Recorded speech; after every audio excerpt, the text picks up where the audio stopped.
Hello, everyone, and welcome to the Dr. Music Podcast once again. Thank you for the return visitors and my subscribers, especially. If you are not a subscriber, please consider hitting that button so I can bring you great guests like the guy I have today, Mr. Warren Haynes.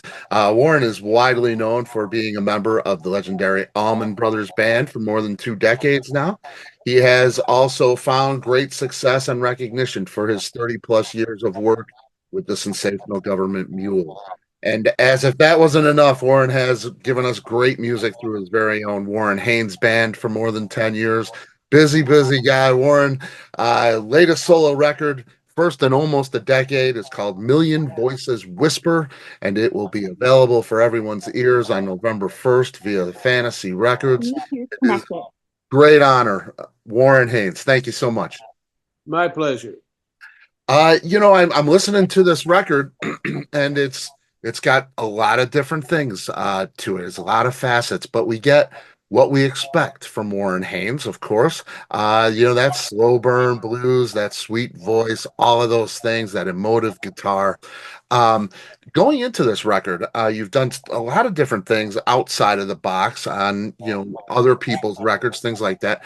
Was there any intention for this record going into it? When you started writing it, did you say, I want to do this, or I want to do something, was there any specific intention when you went into the record? Well, the first few songs that I wrote that kind of led to the conclusion that I should be making a solo record, they all kind of had a Muscle Shoals sort of vibe about them. And so that was kind of the initial intent. But as I continued writing, some of the songs went in other directions as well, but they all still seem to be connected and to belong together.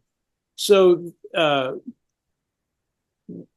original concept changed a little by the time we got into the studio, but not a ton. And I always like to see what's going to happen once you get in the studio anyway, because you never can predict the direction a record's going to take until you're actually doing it.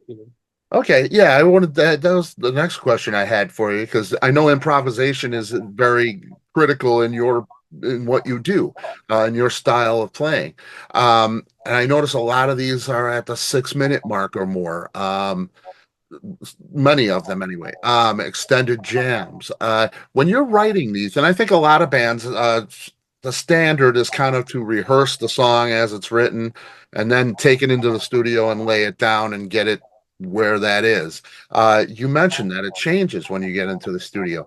Were these songs written like this before you got to the studio? How much do they change? How much did these songs change? Well, a lot of them changed quite a bit in the way that I didn't have, there were only a couple of them that I had actual demos of where I could play the band a demo recording. Most of them I would just play the song by myself on guitar and sing it, and we would kind of get a vibe and start playing it. And if I had any specific directions in mind, I would usually wait until I felt where it wanted to go with the band's input before I volunteered that information. Mm-hmm.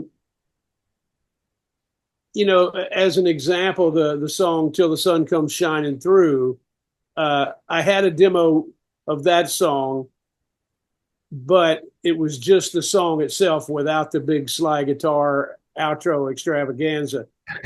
And so we learned the song, and after we started playing it, I thought it really needs to kind of be taken to the next level or another chapter, so to speak.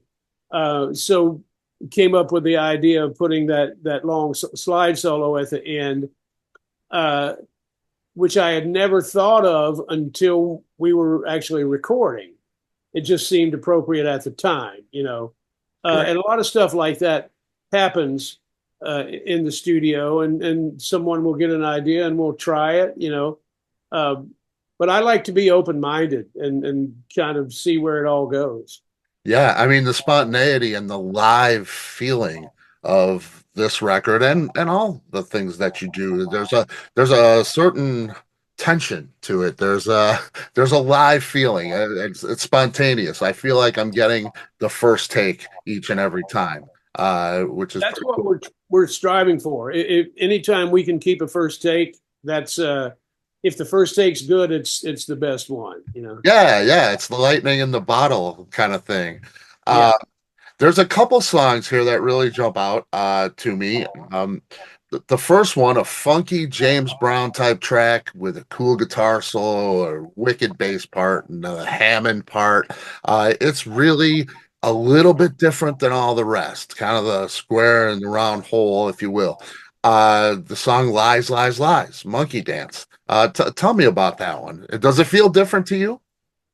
Yeah, because you know the song, the body of the song "Lies, Lies, Lies" is very much just funky soul music. Hmm. But we go into this thing in the middle that we call monkey dance, which is a musical excursion that goes in a lot of different directions. It sounds like Frank Zappa meets Miles Davis meets, you know, James Brown. I don't know. It's hard to describe, but we only did a handful of takes, and each one was completely different. And that's the one we chose because it just sounds like a unique piece of music, and a lot of different influences coming together. Of course, that was the whole concept with John Medeski and Kevin Scott and Terrence Higgins and myself, was to let everybody's musical personalities shine individually, but also for there to be a collective chemistry, which was there from the very beginning. Um, so it was kind of similar to what we do on stage, where we might go into another song in the middle of a song and then back into the previous song. It was kind of taking that sort of approach. But as you mentioned, it's nice for the overall flow of the album for there to be a few centerpieces like that take you on a journey, Hmm. that contrast nicely with the more concise song pieces.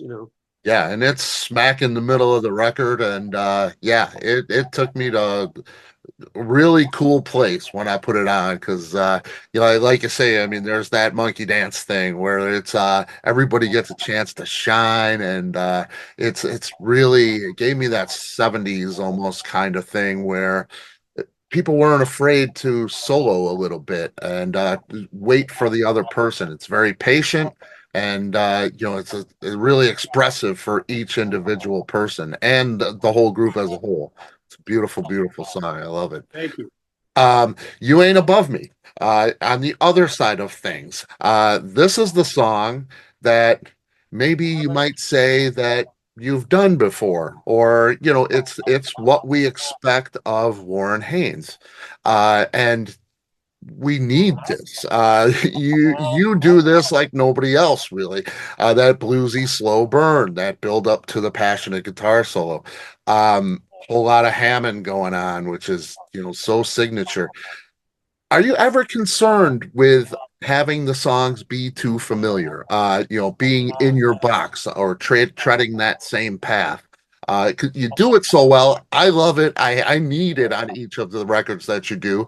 But for an artist, do you ever feel like it might be too familiar? You know, that's a balance that we all have to strike all the time, because I never want to repeat what I've done in the past, and that carries over to the live performance experience as well. But a lot of the audience uh, expects that, and rightly so. So I feel like uh,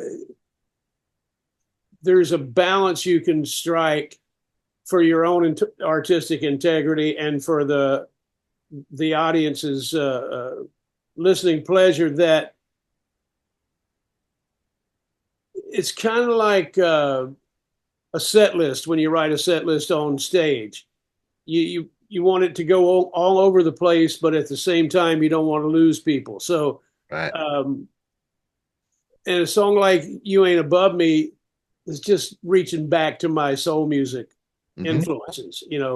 I look at that as being uh, a soul music song that someone else could have interpreted. You know, I could. There are a lot of my favorite singers that I would love to hear sing that song. Yeah. Uh, Yeah.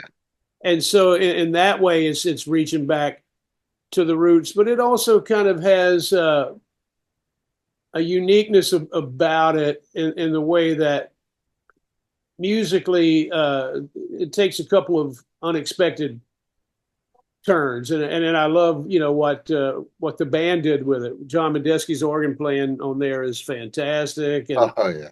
uh, you know, and I think it's important that a song like that connect with a song like Monkey Dance or Real Love and feel like they belong on the same record, even though they're kind of traveling their own separate path, you know. And they definitely do. And that's what I say, there's so many peaks and valleys to the record, and it's so much that offers so much.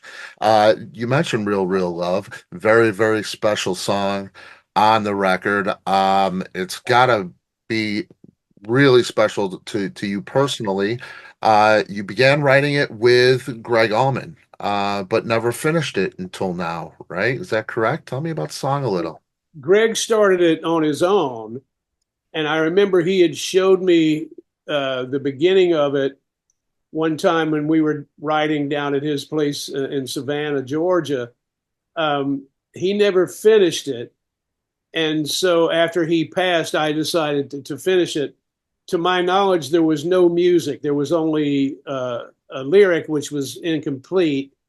If he wrote music, there was no recording of it or no documentation of it. Okay.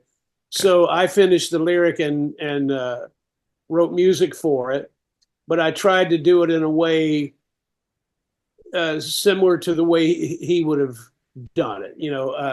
We Yeah. wrote so many songs together through the years that I had a pretty good handle on how he would approach the song, and I just tried to honor his spirit as much as possible. And his spirit is all over it. It really is, especially the vocal part.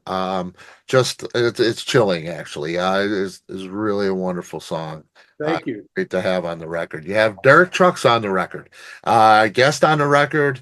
Of course, plays guitar in three tracks and co-write a little bit with you.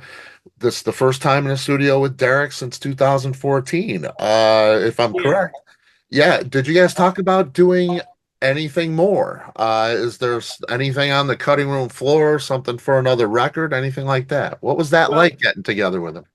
we well, I'll back up. When I finished writing Real Love, I called Derek. This is 2 or 3 years ago, and told him about the song and that I thought we should record it together.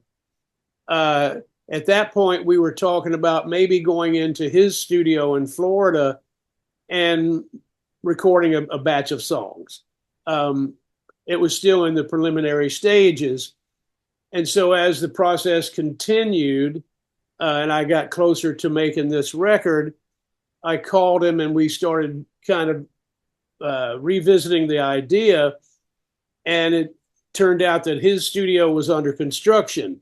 So we weren't going to be able to go into his place and do the recording. So I went down to, he's got a farm outside of Macon, Georgia, and it's a beautiful place to write songs. And so I spent 3 days with him down there, and all we did was hang out and write music. And we wrote 4 or 5 tunes, two of which wound up on this record. These Changes and Hall of Future Saints. These Changes opens the record, and Hall of Future Saints closes the record.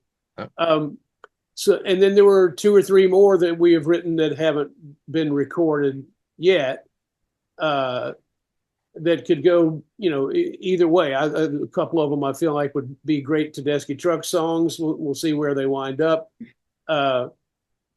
But it was great that since his studio wasn't available, he was able to join us in the studio, which was at the power station in Connecticut. It was great. We just did what we do, being in the same room together, looking at each other that's my favorite way to record. Yeah. It doesn't mean that you can't make great music remotely, and I've done it, but I just prefer to be in the same space when you make music. And it was fantastic, and we got a lot of great music out of it.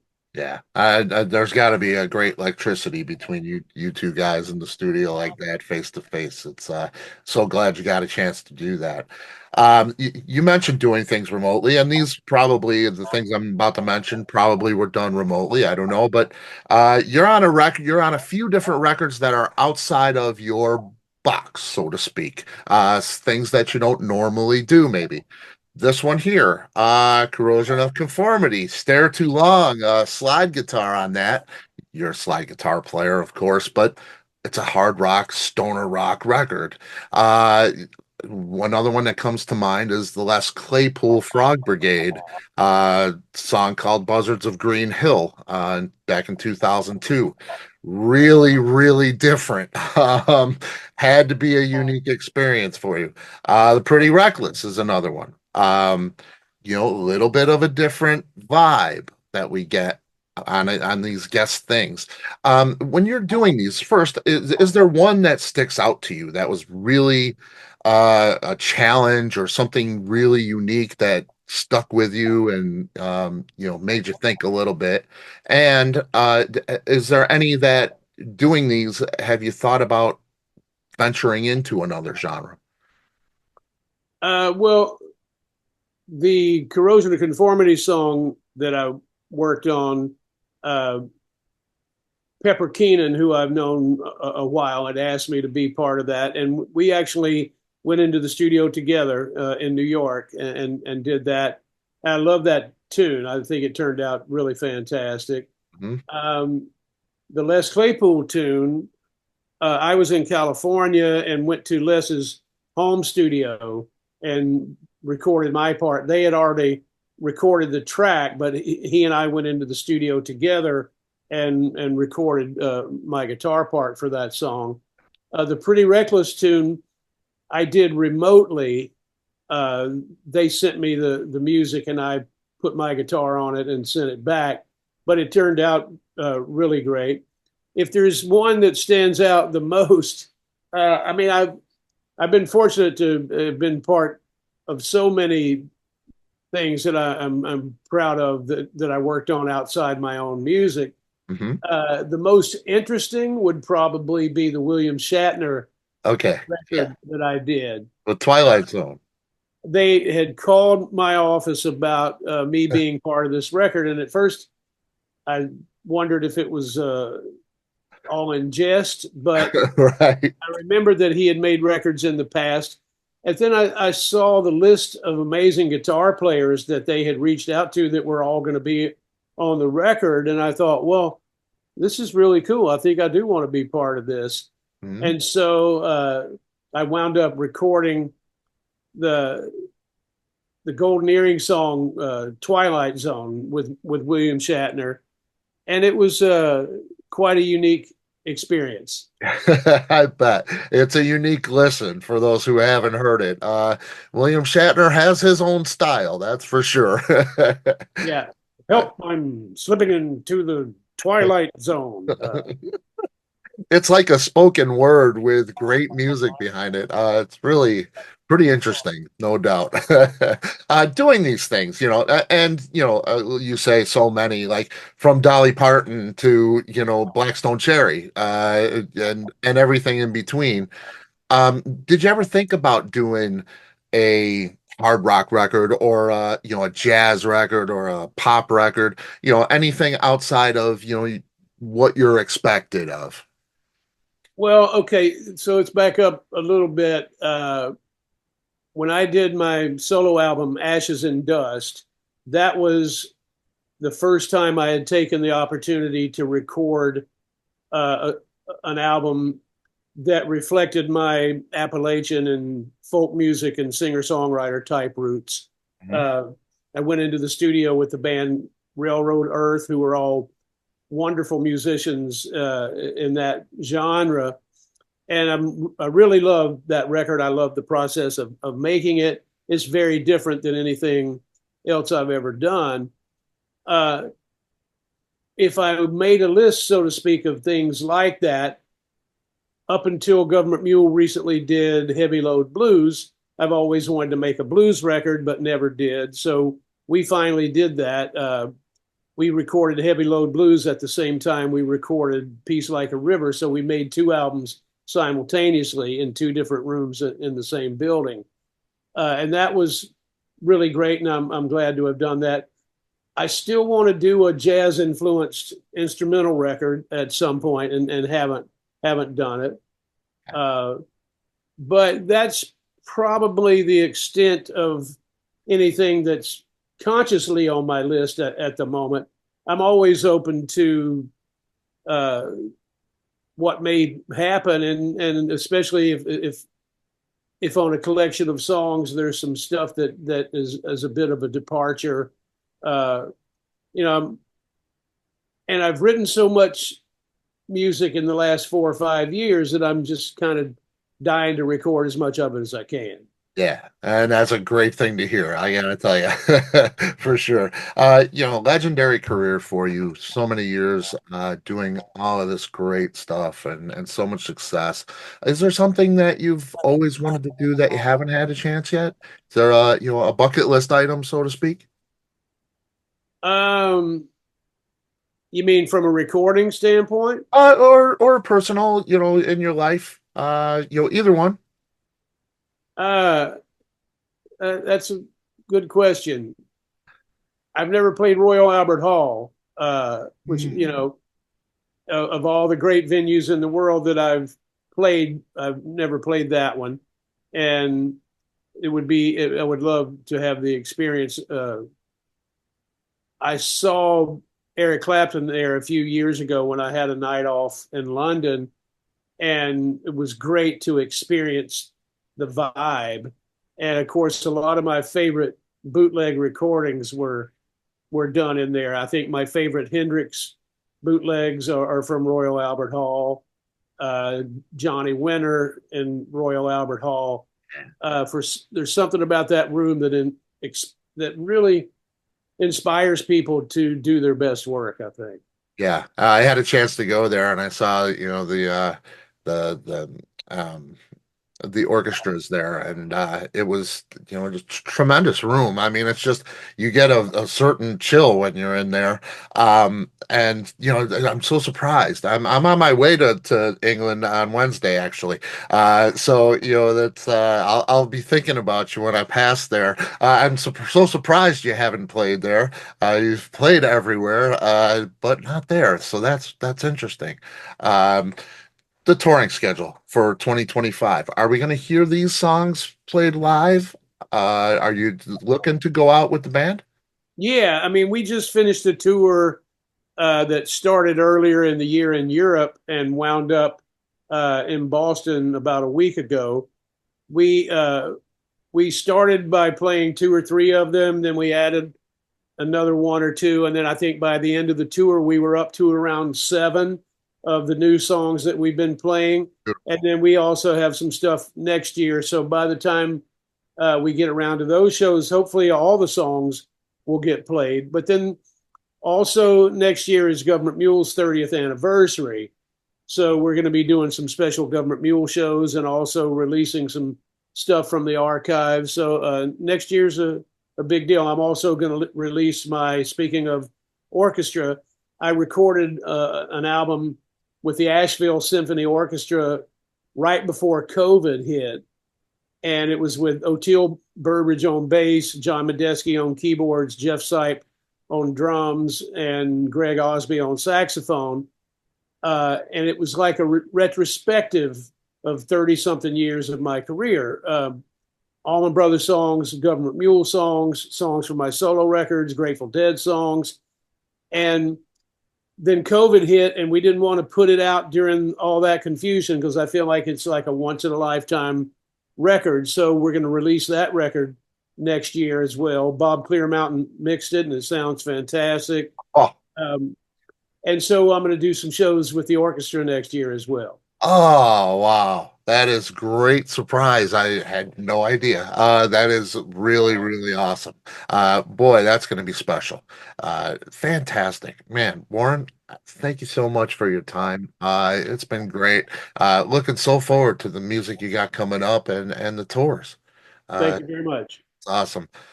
Take care. I appreciate you. You're welcome anytime. My door is open. Thank you. I enjoyed it. All right. Thank you. Bye Bye bye. bye.